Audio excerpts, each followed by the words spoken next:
Hi, my name is Sisi, and today I'd like to present the second video in my science fair course. I'd like to go through the scientific method and engineering design process, because when you are creating a science fair project, you need to follow either one or both of these processes, because that's what you're going to be judged on. First, I'd like to go through the scientific method. The scientific method is used by scientists to explain how something that already exists in nature works. First, the scientist starts by asking a question, relevant to them or their community. Then the scientist does background research about their question to see if anyone has ever answered it before or done an experiment on it. Then they construct a hypothesis about their question, which is an educated guess related to the answer. Then they test their hypothesis with an experiment, and they go through several trials and reach a final data. They analyze that final data and draw conclusions from it. Then they see if their conclusions match their hypothesis or not, and finally, they communicate their results through competitions or on research papers. A great example of a project that followed the scientific method is created by Jimin Sean for the 2024 Regeneron ISEF, where she analyzed the effect of a specific chemical called alloferon on the survival rate and flight performance of honeybees. First, she asked the question if the alloferon peptide feeding on honeybees can increase survival rate in stress conditions, and if it can enhance their flying activity. Then she did background research and found that honeybees are essential for food-producing plants, and that alloferon feeding can increase survival rates due to its immune response stimulation. Then she created a hypothesis that having alloferon in a honeybee's diet would increase survival rate and flight performance. Then she conducted an experiment with a control and test group, where the control group was fed sucrose and the test group was fed alloferon.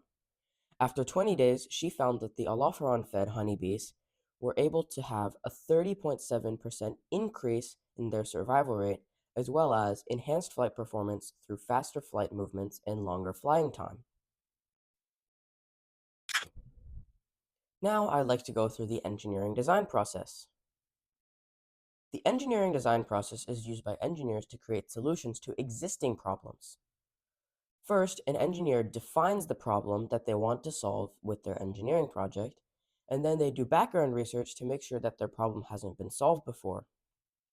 Then, they specify the requirements for the solution to their problem and create several possible solutions. Then, they choose the best solution out of their list and develop and prototype it. Then, they test that solution against their problem and see if the solution meets the requirements or not. Finally, they communicate their results to, to the scientific community in order to show how their solution can help solve the problem. A great example of a project that used the engineering design process was also from the Regeneron ISEF 2024. This project was created by a Singapore student who wanted to help his Singapore community have smart urban farming.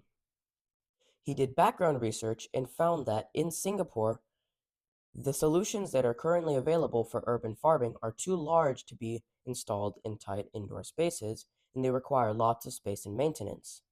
He decided to create a space-efficient, low-maintenance, and low-cost solution to this problem.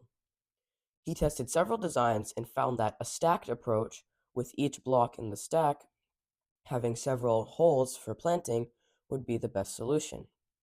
He tested this solution in his own apartment, and he found that there was an extreme increase in space efficiency as well as energy efficiency. Now I'd like to go through the differences between the scientific method and engineering design processes. First, the scientific method asks a question and has hypotheses and predictions about that question, and it aims to explain phenomena that already exist. The engineering design process, on the other hand, defines a problem and creates solutions and products in order to solve that problem. The engineering design process tests the new designs that have never been seen before. Both of these methods require research in order to see if the problem has been solved before or if the question has been answered, and both require the communication of findings and results in order to share with the scientific community and allow others to expand the research. In conclusion, the scientific method in engineering design process can be used to create amazing research projects, and in some cases, they can both be used in projects that involve computer science or deep learning. Finally, you need to pick a project idea that you are really passionate about and then decide which method you will use. Good luck with your project, and thank you for watching this video on the Science Fair course. Goodbye!